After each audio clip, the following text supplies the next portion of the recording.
Vice Chancellor, principal officers of the university, distinguished guest speaker, representative of the Minister for Education, my dear friend, Dr. Clement Apak, Deputy Minister for Education,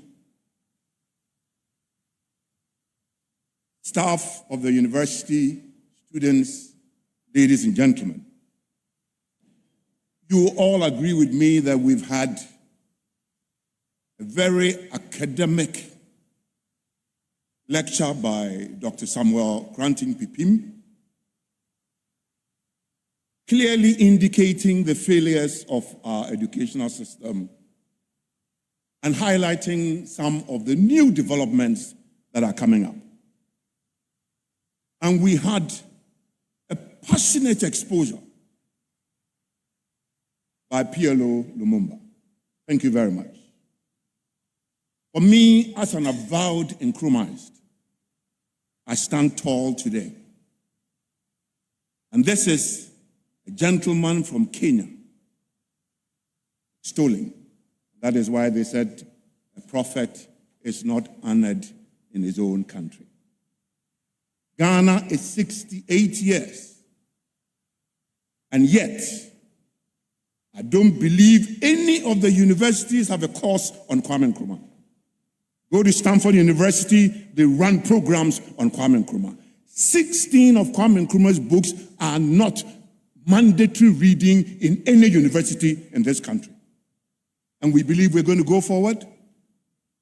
But ladies and gentlemen, I want to go back and begin to tease what the problem is and what the likely outcome of this public lecture is going to be.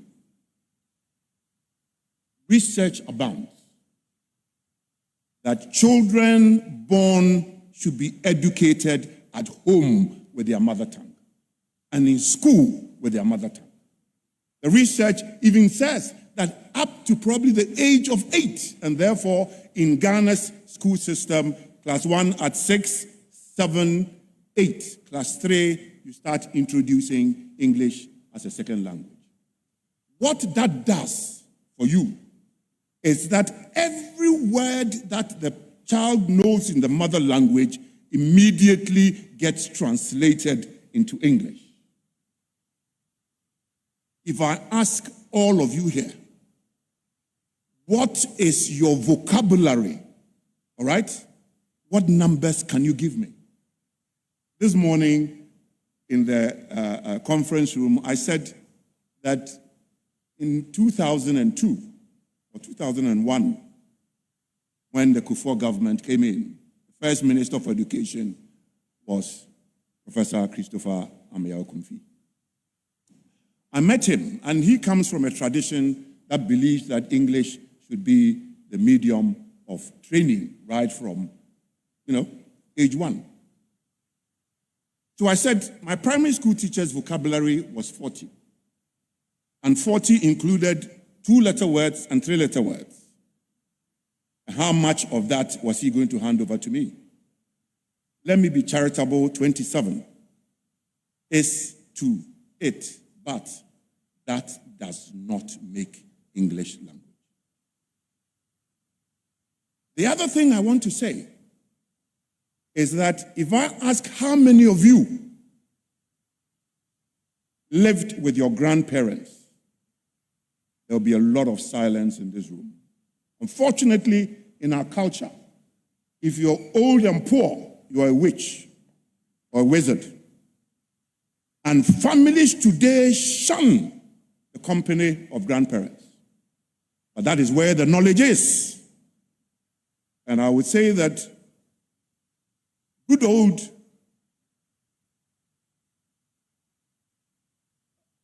the name is just gone, who said that you challenge indigenous knowledge at your peril.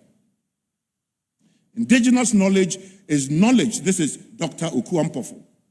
Indigenous knowledge is knowledge that has stood the test of time.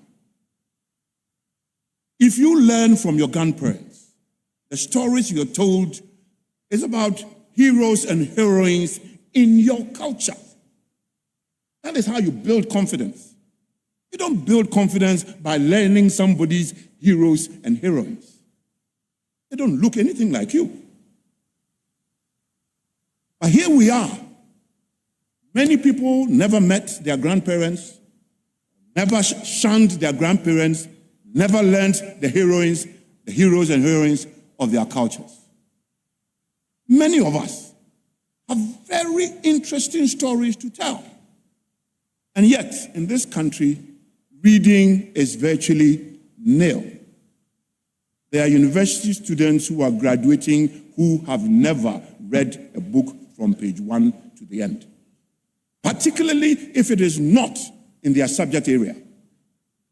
They all read handouts and notes, and that certainly doesn't make a university graduate.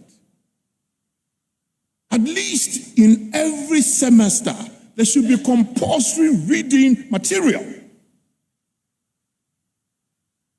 Even in medicine, you must read the history of medicine. You must read pretty much everything. We have little knowledge, we have little language, and therefore a lot of us can't speak. Not surprising, the MC said, you teach and you ask a question and everybody is quiet. If we started a program, and I'm saying that, look, PLO felt that the young people here have got a changed mindset and can change this country. I totally disagree. They have come along the same route that I came through. I'm 71. I can't change my spouse today. Most of you can't change your spouse either. But let's start from early childhood education. And that for me has now become my preoccupation. The brain, by age 2, is mature. What you do is how to wire the brain. And you wire the brain through your senses, through what you see. The child is on the mother's back. They go to the farm. The only colors they see on most of our farms is brown and green. Nothing else. They don't see any other colors. Turquoise. No, nothing excites them. What do they smell? What do they hear? What kind of music do they hear? They're not even playing a match they did to them. Children, the senses virtually are starved of information. And that is the route through the wiring system. So I say that most Ghanaians are single-phase wired. In a house, you can have one-phase wiring or three-phase wiring. Three-phase wiring, if one phase goes off, the others are there. Most Ghanaians are one-phased wired. And therefore, the ability to lateralize and really comprehend what goes on around them is really limited. So we must begin early childhood education. I don't believe that if you taught a child Proverbs at age 2 or age 3, the child will not understand, particularly in the language that is spoken at home. But if you start teaching A is for apple and B is for banana, then you're doing what is called linear teaching. Everybody is a child prodigy, but that have not been exposed. So I want us in this empowering minds to say that this is the university from which the change must start. I want to hear University of Education, Winneba, say that up to the age of 8, backed by research, education must be by mother tongue. And by 8,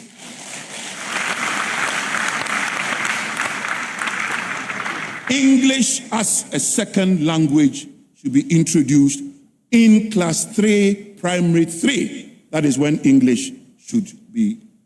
So that immediately that child transfers every word he or she now knows in his native language into English. And within 1 year, the vocabulary of 9-year-old Ghanaians would amaze all of you. would amaze all of you. Then the next is reading.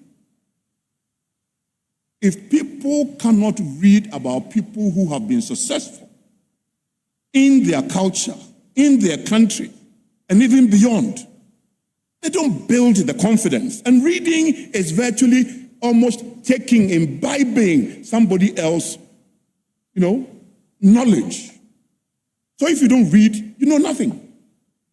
In this country, we do not read. It's almost as if you read, you are wasting your time. Because you only need your teacher's notes to pass the exam. But if we made compulsory reading every semester, the amount of knowledge that will be garnered will be very impressive. And therefore, if we're going to shape futures for the 21st century, then I dare all of us that all of us past the age, having entered primary school, we have lost the boat. We have. We are not confident. We are not dignified in ourselves. And that is why corruption is probably the number one thing that happens in this country. Because everybody just wants money.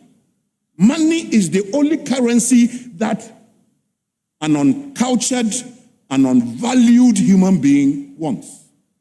If you value, if you have dignity, if you have confidence, money is not your currency. So we've lost it. But if we've got to regain it, then it starts from the KG and the primary school. How can we do this? Currently, there is a process going on in this country looking at education at all stages. How is UEW positioned to influence what is happening? This is where the whole challenge begins. Relentless, unfiltered, unstoppable. Oliver Mose Baka Vamawo, a voice that refuses to be silenced. Getting into this space, I feel like my soul is restful. And I can't put a price on that. A lawyer by profession, an activist by conviction. Yes, about it. Nobody. Nobody's researching. We have several faculties of pharmacy. How many of them are researching into our herbal pharmacopoeia? No. We're training pharmacists to come and count paracetamol. That is not how many years, 4 years, or now 6 years of university education. If they had done research on Philanthus neruli, for example, it is a regular herb in everybody's backyard. It is called abomeguechi. Believe you me, it's a powerful wellness drug. It is described in the literature as stone breaker. So if you use that for green tea, you don't develop kidney stones, you don't develop gallbladder stones. But it's a herb. Nobody gives them about it. So there is a lot in our backyard that we don't know. But if you don't know what is in your backyard, how dare you go out of your backyard to go and look for what? Knowledge where? You don't even interact with your grandmother. You don't know what your grandmother knows. And in our typical folklore, we represent the past, today, and the future. That is the African trilogy. We all come from our ancestors, and therefore we pour libation to our ancestors. We don't know what our ancestors knew. We don't. So what do we know today? What have we added to the knowledge passed on by ancestors? But if you don't know what your ancestors knew, what have you added? So what is there for the future population? And that is the reason why today Galamsey is killing us. Because the people of today want all the gold out of Ghana. But people lived in Ghana many years before this current generation. Why did they leave the gold there? Or you think they didn't know there was gold there? They knew. But there was a valued system that we have lost all those values. This morning, the VC said PLO Lumumba had asked the question whether God was a Christian. And I just want to say something. In this country, it was known that on certain days, fishermen don't go to the sea, and on certain days, farmers don't go to the land. It was just one way of allowing regeneration. But when Christians came, they argued that those who had been converted as Christians felt that that day, that is, to allow the land or the sea to regenerate, was paganism. And therefore, they will go. And in every part of the country, the decision by the governor was that that should not be a practice. So you go to the land how many days a week? Maybe apart from the Sabbath, that they might not go, but the Sabbath, traditionalists will go. So there was virtually no day for the land.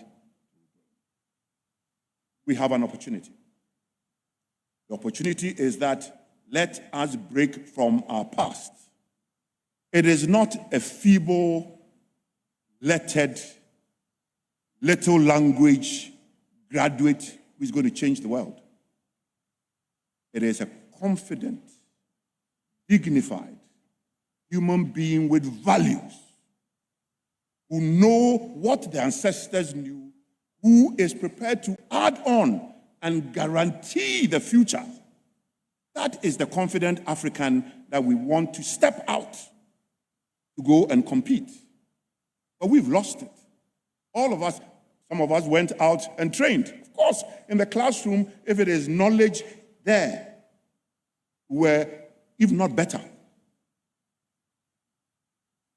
But you come back, the system just stifles you. The system has a way of choking you. You cannot bring change. We've been here, all right? We know how the system works, all right? And you know the terminologies you two know. You think you have come out. Hey, no. This is Ghana. We have got to begin a sea change. And to the Deputy Minister, please take the outcome of this public lecture. I hope that the synopsis will be done as soon as practicable, so that before the committee finishes its work, this can be a contribution from the EUW's public lecture series. That can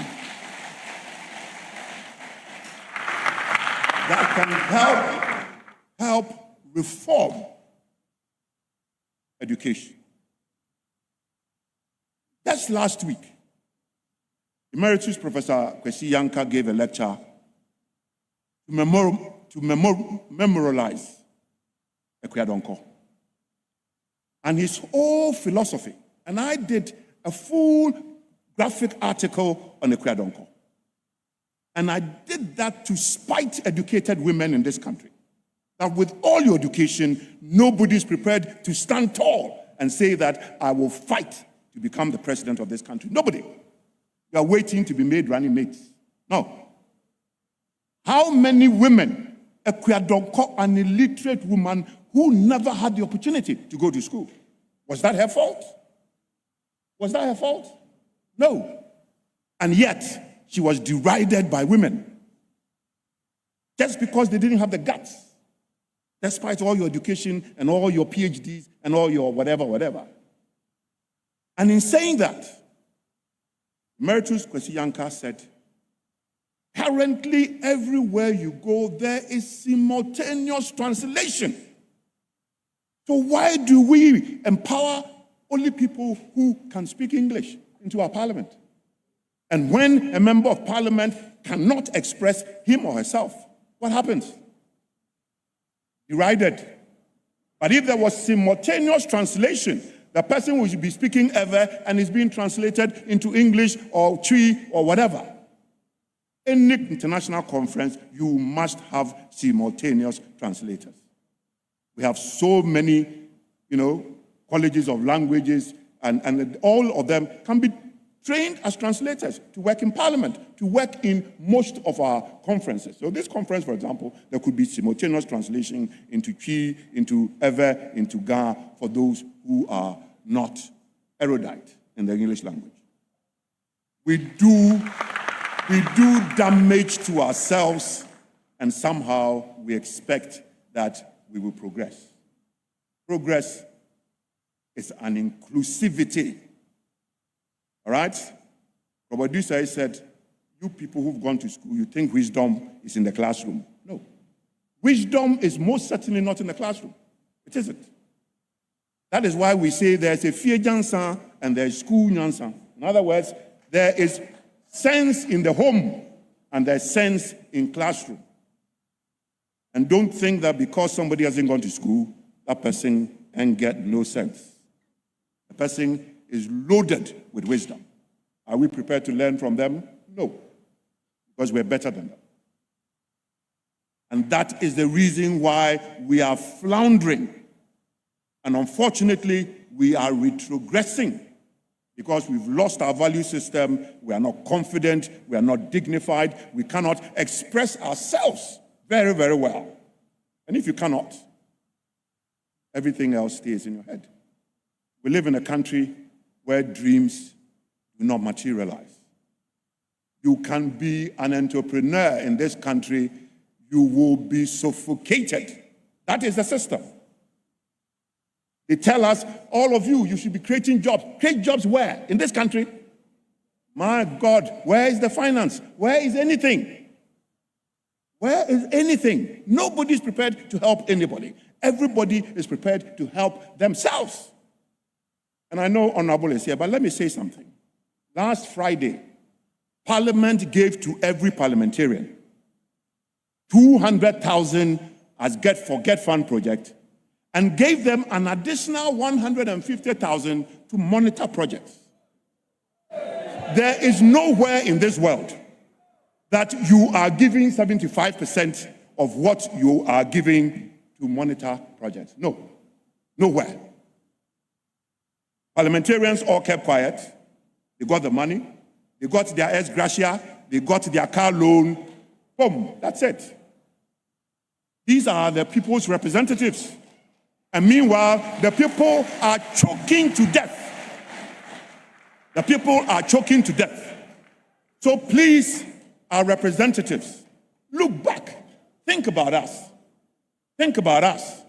And let's all together move this country forward. The last thing I want to say is that I believe sincerely, and I'll say it here today, that multi-party democracy has done nothing for this country.